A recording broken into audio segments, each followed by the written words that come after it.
But I'm going to tell you a story which should tell you how the media can change events.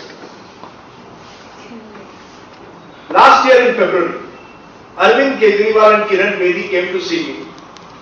Arvind आणि किरण बरोबर आम्ही एक citizen journalism project करत होतो.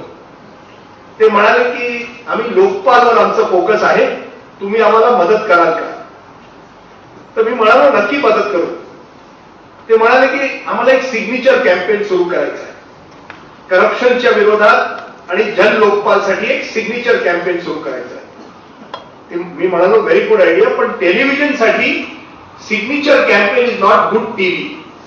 लोकांचे सह्या घेण्यात टीव्हीला काही अट्रॅक्शन नाही, ड्रामा नाहीये त्याच्यात. तुम्हाला जर खरा एक अँटी करप्शन कॅम्पेन करायचं आहे तर तुम्हाला काही ड्रामा करावा लागेल. त्या फेब्रुवारीच्या महिन्यात इजिप्तमध्ये तहरीर स्क्वेअर होत होतं.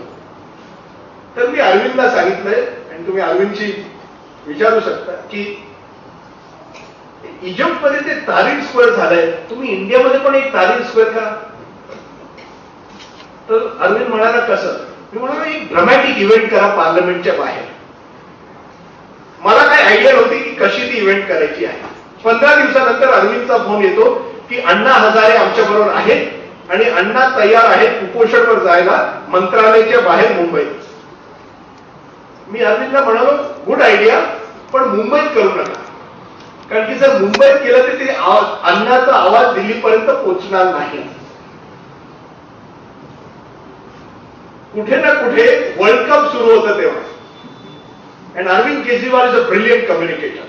He understands the medium better than me. We have a prime minister who is permanently silent. We have an opposition which is permanently noisy. And we have people like Arvind Kejriwal who have understood how to use the medium.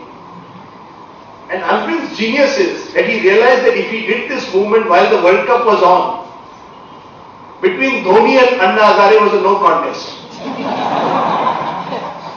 So very cleverly, within 2 or 3 days of the World Cup getting over, Anna Hazare lands in Delhi.